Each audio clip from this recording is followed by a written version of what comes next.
अस्सलाम वालेकुम। अस्सलाम नमस्ते सत श्री अकाल। उम्मीद करता हूँ फिट होंगे, बेहतरीन होंगे, अपनी लाइफ अच्छे से एंजॉय करोगे हम तीनों की तरह।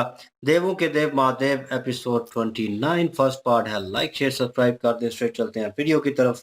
मेरा नाम है मलिक सक्यानी पारुल, मेरे साथ हैं Rana Mohammad Ali. Mohammad Sameer Khokhar. So guys let's start. जाओ।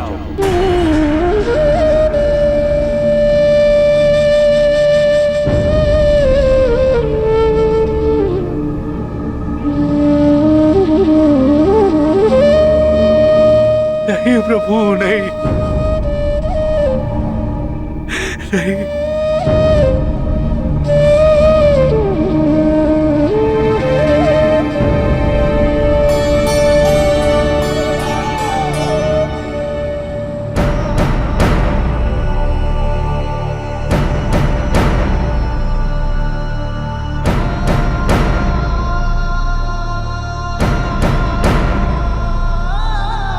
चलिए चलिए चलिए।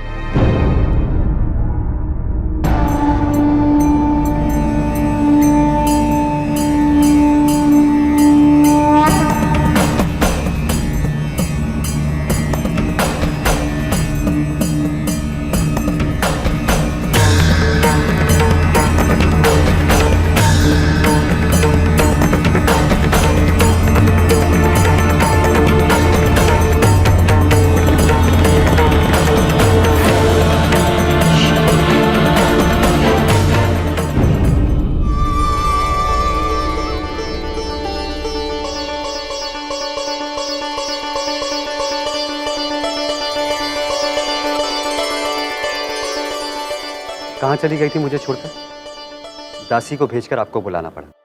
लगता है पिता के भवन में आके पति का मोह कम हो गया।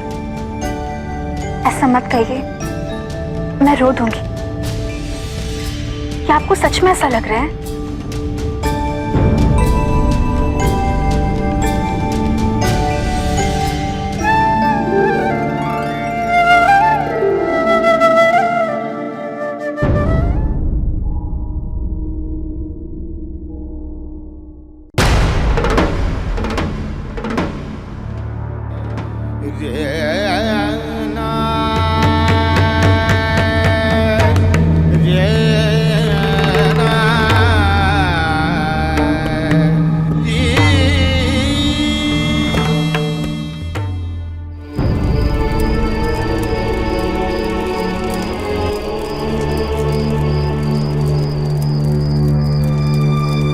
तुमने मेरी बहुत सेवा की है नंदन, और मुझे उसकी अति प्रसन्नता भी है।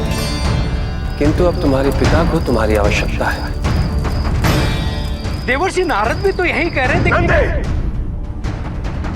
नारद आए, कुछ कहा और तुमने सुन लिया। तुम्हारा अति प्रेम मुझे कभी कभी विचलित करता है नंदन। यदि तुम्हें मुझसे अलग होना पड़ा तो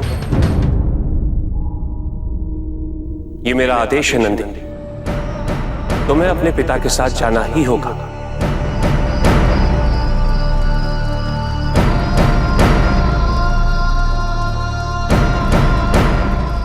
नंदी,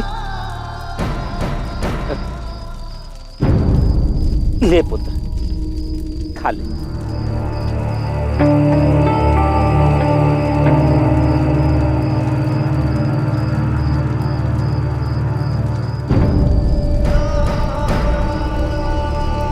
पता नहीं महादेव ने खाना खाया है कि नहीं।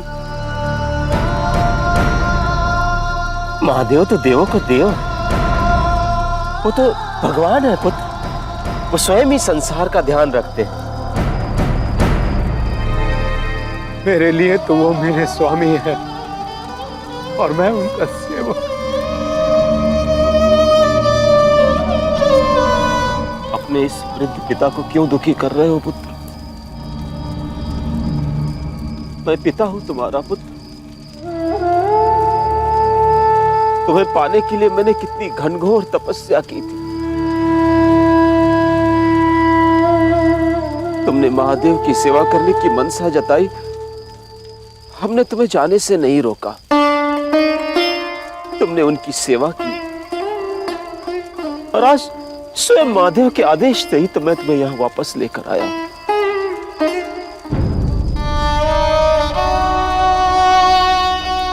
मैं भी तो वृद्ध हो गया हूं पुत्र। कितने दिन और जीऊंगा, और फिर मेरे जाने के बाद इन बैलों का खान पान, इन खेतों में हल कौन चलाएगा, इन्हें कौन जोतेगा?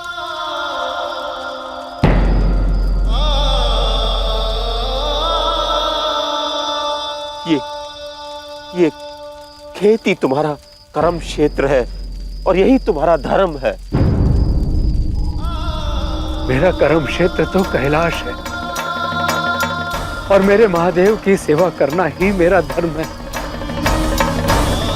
इसके सिवा ना मुझे कुछ आता है और ना ही इसके सिवा मैं कुछ और कर सकता हूं। और अपने परिवार की परंपरा का तुम्हें कोई मान नहीं है। जिस धरती को तुम्हारे पूर्वजों ने अपने हाथों से सींचा है, उसका तुम्हारे लिए कोई मोल नहीं है, जिसे छोड़कर तुम कैलाश में जाकर बस जाना चाहते हो। न भविष्य काल, न भूतकाल, मेरे लिए तो इसी क्षण का महत्व है, वर्तमान। और मैं केवल इतना ही जानता हूं कि जो क्षण मेरे महादेव की सेवा में अर्पित नहीं है, वो क्षण व्यर्थ है, वो क्षण व्यर्थ है, वो क्षण व्यर्थ है, वो क्षण व्यर्थ है।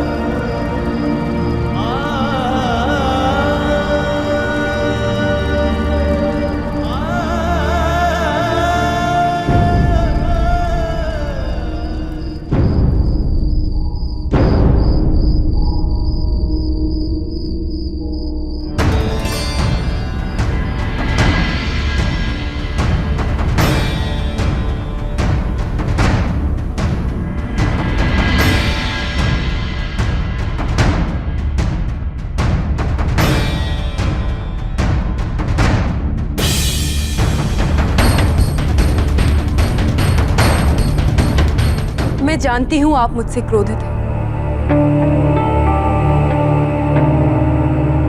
परंतु इसमें मेरा क्या दोष? आप ये भी जानती हैं कि मैं ये बात अदिति दीदी से भी नहीं कह सकती। शिव से ना तो मेरा कोई संबंध है, ना ही कोई रिश्ता मैं बनाना चाहती हूँ, परंतु यदि नियति बार बार उन्हें मेरे सामने ले आती, इसमें मेरा क्या दोष?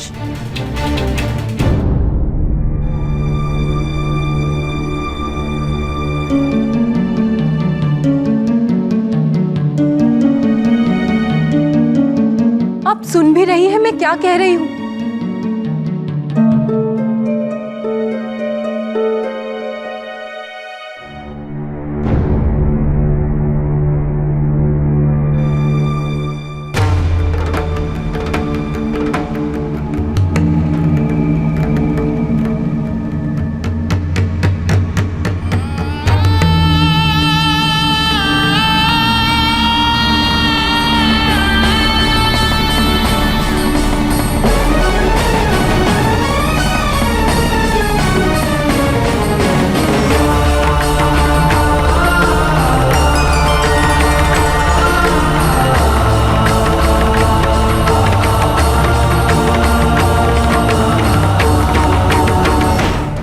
और ये अभी जो है वो शुरू में नंदी जी को जो है भेज दिया गया और शिव जी ने जो है वो सख्त दिल करके, मतलब कि दिल तो नहीं उनका भी करता कि नंदी जी, क्योंकि उनको भी बहुत प्यारे हैं, इसमें तो कोई शक नहीं है।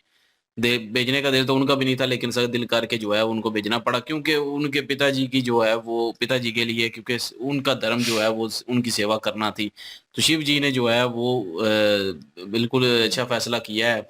लेकिन ये है कि वही बात के जो पिछले एपिसोड में कही कि अब नंदी जी जो है वो ना खाना खाएंगे ना पिएंगे, वो हो सकता है बीमार हो जाए, उनको यादों में ही रहेंगे। तो हो सकता है कि उनके पिताजी कहें कि ठीक है चले जाओ अब। तो क्योंकि ज़ाहिर है उनको भी अपना बेटा जो है वो प्यारा है, तो वो उनको दुखी तो नहीं देख सकते ना, क्योंकि वो कह रहे थे कि दुखी होते हो तो मेरा दिल जो है वो बैठता जाता है।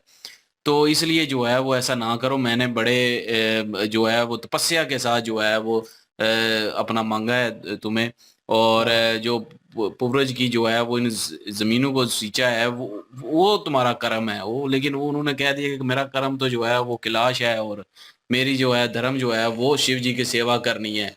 ये नंदी जी तो बिल्कुल भी समझ लें कि मान नहीं रहे, क्योंकि वो वाकई बहुत प्रेम कर रहे हैं शिव जी के साथ, उनके सेवक माने उनके भगत हैं बहुत बड़े। इसमें तो कोई शक ही नहीं है, क्योंकि उनके आंखों से जो है आंसू रुक ही नहीं रहे, और बस वो यादों में खोए हुए हैं, कोई खाना नहीं अभी खा रहे। लेकिन उनके पिताजी भी फिक्रमंद हैं अपने बेटे को देख के। अब शिव जी भी उनको याद कर रहे हैं उधर, उनको भी जो है वो याद तो आती है, ज़ाहिर है उनको भी बड़े प्यारे हैं। कितनी दफ़ा तो उन्होंने बताया कि मुझे बड़े प्रिय हैं नंदी जी। तो बहरहाल ये है कि मामला जो है वो नंदी जी की जो है ना पीड़ा वो सबसे ज़्यादा है, और नंदी जी जो हैं वो उनको समझ नहीं है, मतलब कि वो अपने पिताजी के साथ रहें या शिव जी के साथ रहें। देखें हमारे जो देखने वाला है, जैसे कि हम हैं, हमें तो लगेगा कि दोनों तरफ से ही ठीक है। पिताजी भी अपनी जगह पे ठीक हैं, शिव जी भी अपनी जगह पे ठीक है, और नंदी जी भी अपनी जगह पे ठीक है। अब क्या करना चाहिए ये हमें भी समझ नहीं आ रही कि क्या मतलब कि पहले रखना चाहिए।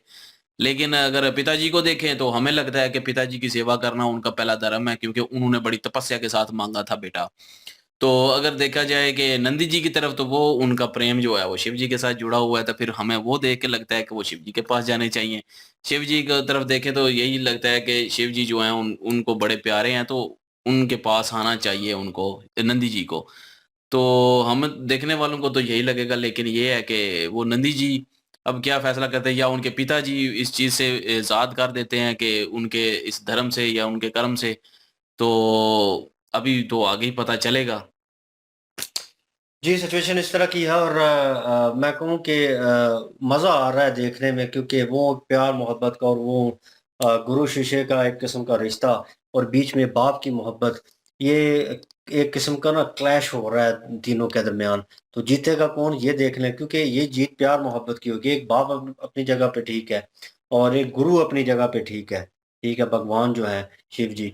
और नंदी जो है बीच में कंफ्यूज हुआ पड़ा है, वो अपनी जगह, लेकिन वो एक दिशा में देखता है, क्योंकि वो अपनी जगह पे ठीक है, इतना अरसा वहां पे रहा है, उनके साथ रहा है, उनकी वो खिदमत की है, तो वो एक रिलेशन बन जाता है, वो एक खिंचाव बन जाता है। तो वो किस तरह उस चीज को खत्म कर सकता है एक दो दिन में, कि कहे कि ठीक है बाप ने उंगली पकड़ ली तो मैं उसके साथ चल पड़ूं। ठीक है, वो रिश्ता रहेगा उनके साथ उनका, लेकिन वो नाम का होगा। ना वो खा रहे हैं, उनको उनकी फिक्र है कि उन्होंने खाना खाया होगा कि नहीं खाया, अब वो क्या कर रहे होंगे। तो अब असल डेस्टिनेशन जो है ना वो है उनकी कैलाश जो है। तो वो वहां जाना चाहते हैं, वहीं पे खुश रहेंगे, क्योंकि मन उनका वहां पे लगा हुआ है। उनके बाप ने बहुत उनको नसीहतें की हैं कि बाओ अजदाद हैं यहाँ पे, उनकी जमीनें हैं, जो ये कौन संभालेगा, इनका भी ख्याल करना है। लेकिन आज जाके उनका ज़हन अभी भी उधर ही है।